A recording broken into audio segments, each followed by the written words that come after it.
नमस्कार, आप सबका बहुत बहुत स्वागत है। अप्सरा साधना कैसे करें, क्या है नियम, क्यों बहुत लोगों को सिद्ध नहीं होती, सभी चीज़ों के बारे में बात करेंगे। मंत्र भी दूंगा आपको, आज विधि भी बताऊंगा।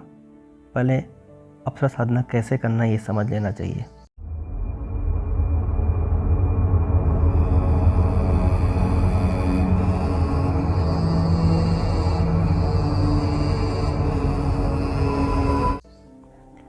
हिंदू धर्म में बहुत सारी ऐसी चमत्कारिक साधनाएं होती हैं जिनका विवरण आपको आसानी से कहीं भी मिल सकता है, जिन्हें सिद्ध करने के लिए बहुत सारे लोग चमत्कारियों की शक्तियों को पाने के लिए या मालिक बनने के लिए हमेशा कोशिश करते रहते हैं।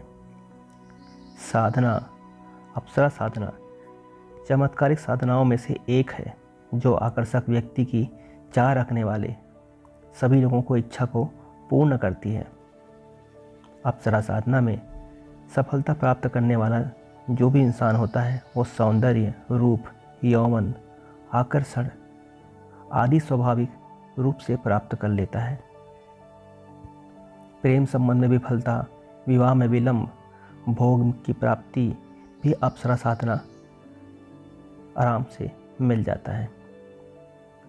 अप्सरा स्वर्गलोक की सुंदरी है जो इंद्रदेव के दरबार में नृत्य कला गायन करने के साथ साथ इंद्रदेव के आदेश के अनुसार समय समय पर ऋषि मुनियों की तपस्या को अपने मोह जाल में भंग करने का कार्य करती रही है और इसी कारण इसे समय समय पर ऋषियों द्वारा श्राप का भाजन भी बनना पड़ा है। ध्यान से समझिएगा मैं जो बात बोल रहा हूँ।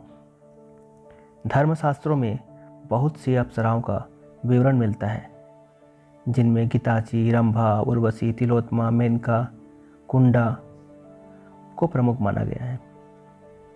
उर्वशी साधना को सबसे शक्तिशाली माना गया है क्योंकि ये समुद्र मंथन के द्वारा प्राप्त हुआ थी। इसे सिद्ध करना थोड़ी कठिन है। सुंदर तो सभी होती हैं, लेकिन समुद्र मंथन के द्वारा प्राप्त होने की वजह से इसे शीर्ष में रखा गया है। अप्सराएं भी स्वयं में एक देवी शक्ति ही होती है और सभी इंसान को इस बात को पता होना चाहिए कि अपनी इच्छा पूर्ण भी कर सकती है।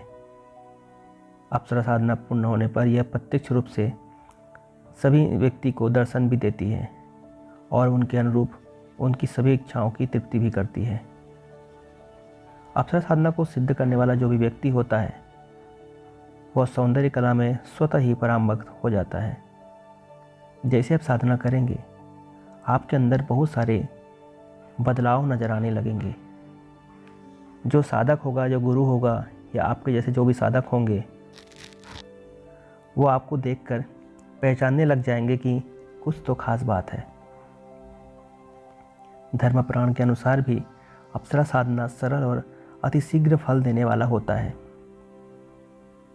तो लोगों ने भ्रांतियाँ फैला के रखी हैं कि साधना सिद्ध नहीं होती, जबकि अप्सरा साधना कलयुग में जल्दी सिद्ध होती हैं। लेकिन इस बात का भी ध्यान रखना उतना ही जरूरी है कि साधना, अप्सरा साधना हर किसी के लिए नहीं होती है।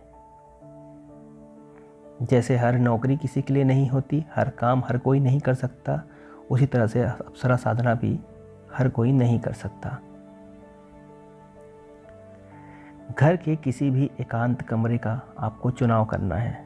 ऐसा कमरा होना चाहिए जो एकदम एकांत हो।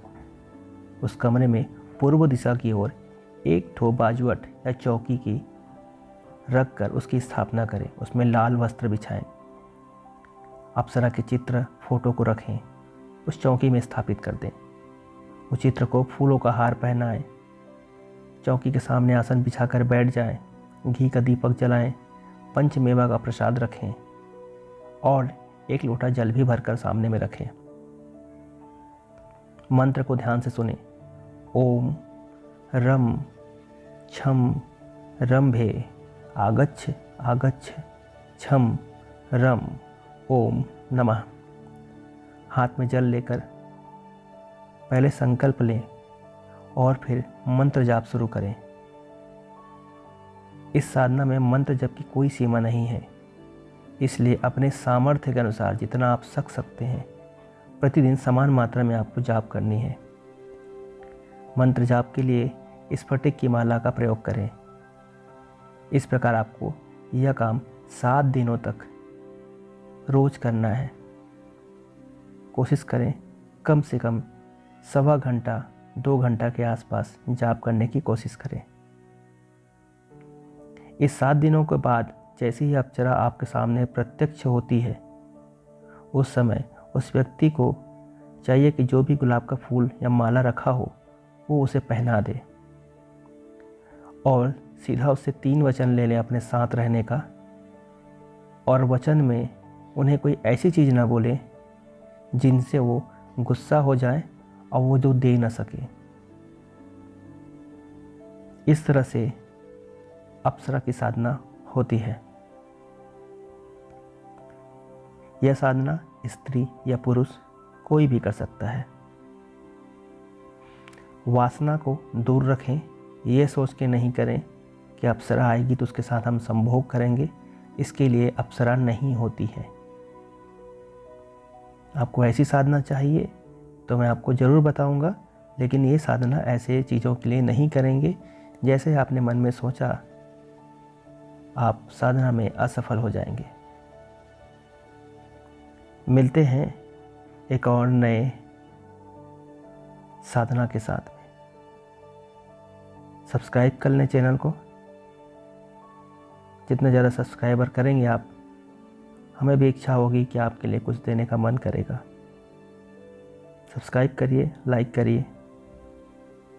धन्यवाद।